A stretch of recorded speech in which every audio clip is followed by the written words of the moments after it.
Hey guys, welcome to my one take first drive video on Volkswagen's Polo GTI. I have this car for about 15 minutes down here at the Millbrook Proving Ground on the SMMT day. Essentially a day where a lot of manufacturers bring some of their latest offerings and we as YouTubers or journalists get to jump in each car for a small amount of time and a little flavour of what they're all about. So cars like this that I wouldn't necessarily normally book for the main channel and keep for a week, well, I get to do a little quick video in it around here. Although saying that, I'm not sure why I haven't had a Polo GTI, because I've always loved the idea of the Polo GTI, especially as the Golf has gotten bigger and bigger over the years. We're heading out on the hill route. It essentially replicates a really fun road like you would find in maybe Wales if you're lucky, but the good thing is we're off the public road so we can go a little bit quicker, although they do have speed limits in place today. We can get away with pushing it a little bit more than we would safely on the public road. So the first lap was really just going to be talking you through what this car's all about. It retails at just over £30,000, I think £30,700, which is a lot of money whichever way you look at it, especially for a Polo. But for a hot hatch in today's world, it's actually not extortionate. This one has optioned, I think it's 31.5 grand, so it has next to no options on it. Comes standard with, I believe it's a 6-speed DSG box that's mated to the familiar EA 888 engine, which is a 2-litre 4-cylinder turbocharged engine. Same thing we'll find in the Golf GTI and GTI Club Sport, the Golf R. In this one it's detuned compared to all of those, producing 207 horsepower and 320 newton meters of torque, although this is a bit lighter than the Golf, as you'd expect, because it's a bit smaller. I think it's a really pretty car. In terms of the interior, well, the fit and finish in here is really nice. It's actually more like a Golf 7.5 than a Golf 8 or 8.5. There's a lot of older looking switchgear in here, which isn't a bad thing. It's got an independent display and button set up for the climate control, which I really like. And I might be wrong in thinking that that was actually designed by Volkswagen out in Brazil. I was lucky enough to go out to Brazil a couple of years ago with Grant and Volkswagen UK to visit some of their factories out there. It was a brilliant trip. It was over in a couple of days, and before I knew it, I was back in the UK. But we got to look at a lot of what they were doing out there, and in fact I reviewed a Polo GTX, I think it was, which is like a soft version of the Polo GTI. But I really like that car, and I have fond memories of that trip. So interior wise, it's really nice in here. It's kind of what you'd expect for the money. Driving position is pretty good. I mean, the Volkswagen Audi group in terms of driving position never really blows my mind. I say that obviously with Porsche being an exception, but it's not bad. I'm 6'4", I've got plenty of room in here. Ergonomics and stuff are pretty good. I like the steering wheel. It has buttons on it, just like they've reintroduced into the latest Golf GTI 8.5. I've got digital dials in front of me. They're all very configurable. In terms of living with this car, using it as a daily, it's comfortable, it's relatively practical.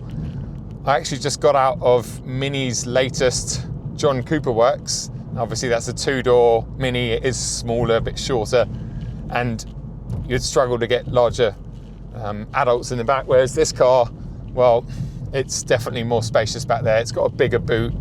Let's go back out again on that same course and pick up the pace a little bit. I've got the traction and stability, etc. switched off. Just going to see how adjustable this is. Let's bring it. I feel like I need to bring the wheel a little bit closer to me, and I can't. But like I said, it's not bad in terms of ergonomics. Yeah, that 2-litre, it's got a lovely pickup. It's very smooth, as you'd expect the Volkswagen group have had this engine for a long time now, and I know that this is a third or fourth generation Evo version of that engine, if you like, but it feels great, feels really strong, nice and torquey, very usable. And then when you rev it out, now we're at sort of 3.5, nearly 4,000 RPM, well, that's where the power is. And it feels pretty good. It does feel a little bit heavier than I was hoping, but maybe once we pick the pace up properly, we can explore that if we can get through some of this slow moving traffic. Going down the outside lane now. Is he going to cut me off? Is he going to let me through? No, he's not. He's just going to... Yeah, you get all sorts of drivers out here on the SMMT day, so you've got to really be a bit wary of what's going on. Right, they're going to go left. Person in the Mustang's probably going to try and outrun me because they're in an electric box on wheels, but well, it's keeping up with whatever that Mustang fridge on wheels is doing in front of us. Understeering a little bit. Alright, well, we're going to back off a little bit and let them go off.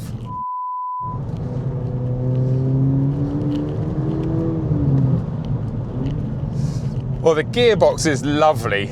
Again, jumping out of that Mini John Cooper Works, my biggest complaint about that car was the gearbox. It really, really isn't that great. Whereas in this, we've got the lovely dual clutch.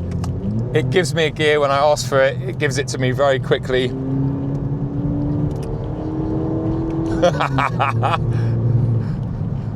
Yeah, it's a good little car. It's put a smile on my face. Oh, it's so nice. Having gears. You pull the paddle and you're given a gear. Who would have thought? It's not rocket science, is it? Let's see if we can get a little bit of air over here. Maybe we can't. Tiny bit. We're going to have to go back and see if we can get a clear run, not be stuck behind that horrendous looking yellow electric Mustang in front.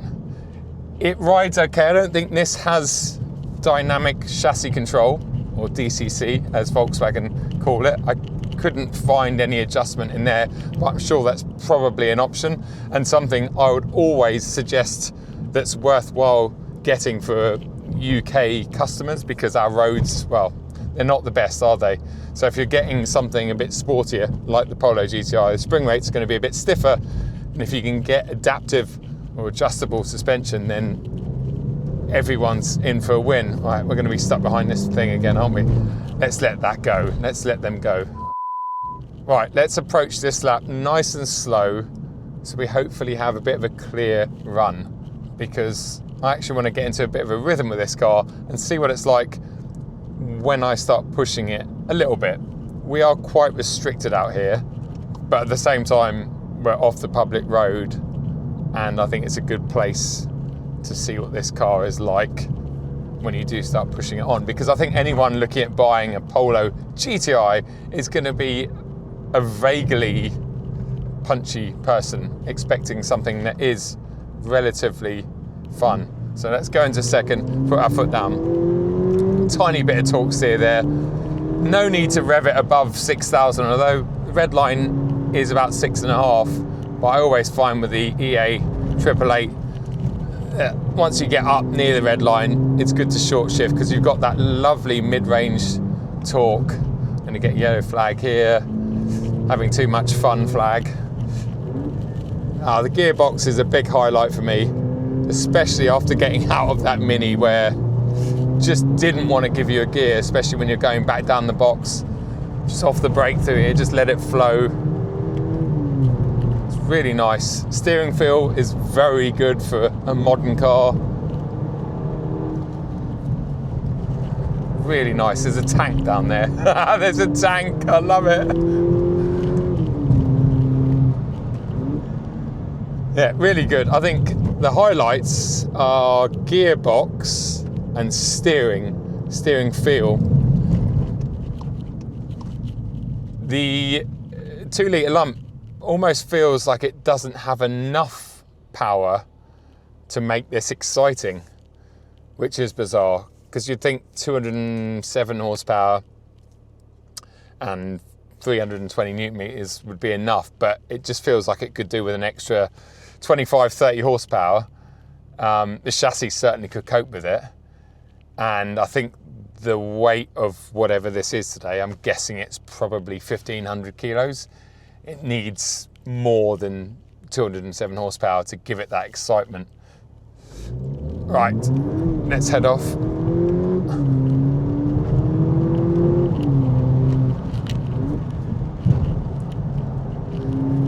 It does have a really good ride quality when you start pushing on. You can feel the suspension working. Everything seems to come together really nicely. It's just when we start going up the hill where you really notice that lack of power and lack of torque. We've got a clear run ahead of us, we have.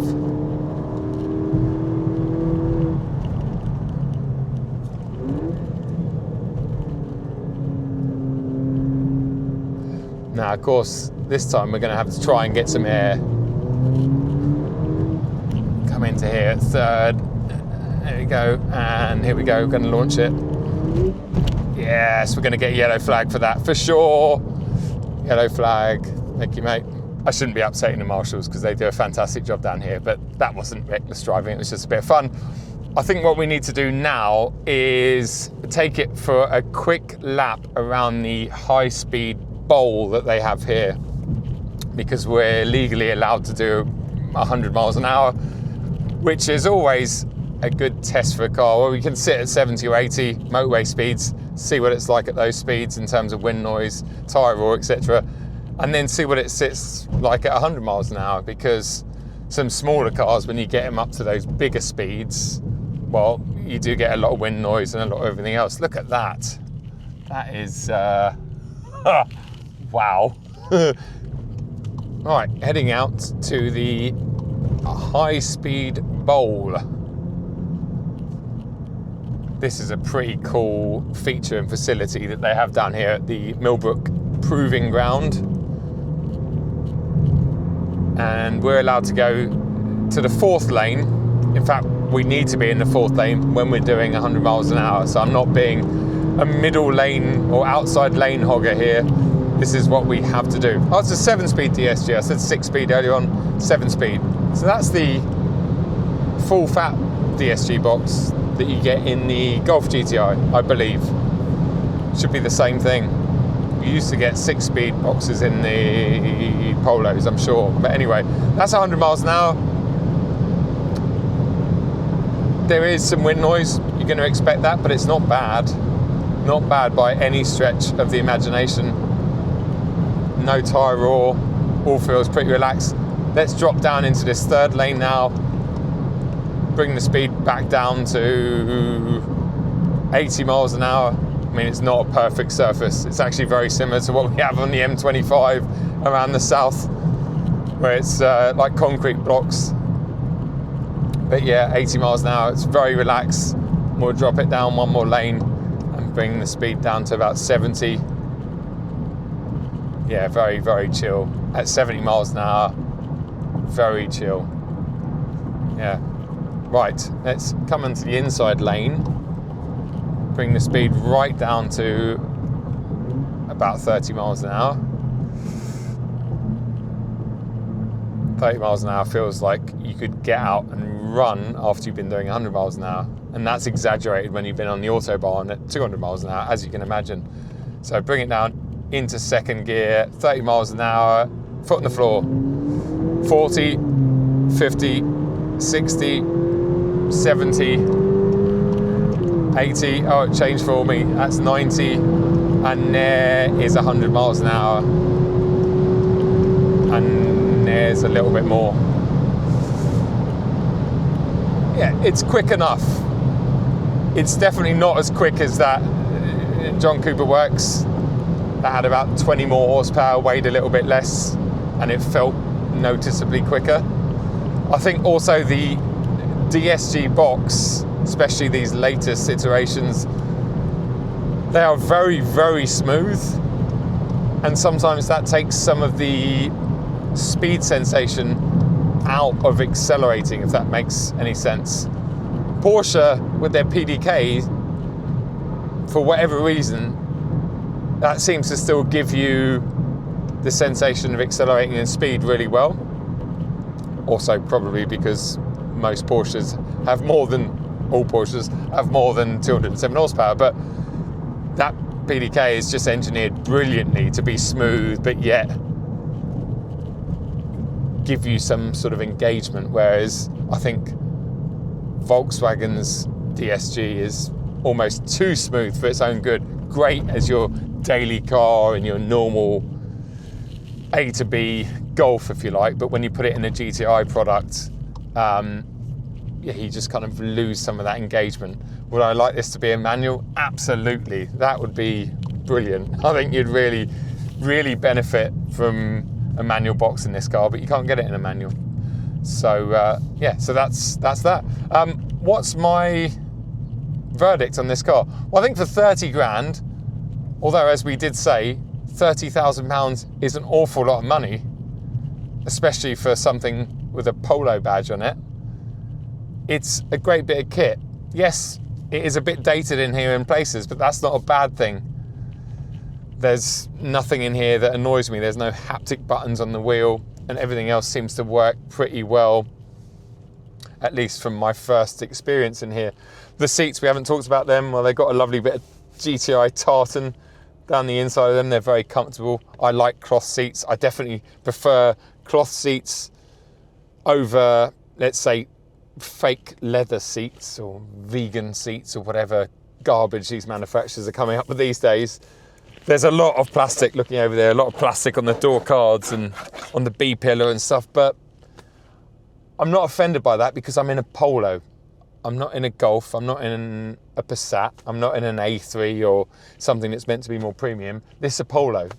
And, you know, I'm paying for the GTI badge, that 2-litre lump. I do wish and feel that it deserves more power and torque. Could definitely do with an extra, well, in an ideal world, an extra 30 or 40 horsepower and an extra 50 newton meters of torque. No worries whatsoever. It could deal with that every day of the week. And I think then it would really become a hot hatch. As it is, well, I would say that it's a really well put together warm hatch. Let's call it a warm hatch. A premium warm hatch. That is my verdict. Guys, I hope you enjoyed this video. If you did, please give us a thumbs up. Leave any comments and questions below. Also, please consider subscribing if you're not subscribed already. I think something like 75% of my viewership aren't subscribed. So if you're one of those and you like my content, please just hit that subscribe button. I'll see you at another video very, very soon. Cheers.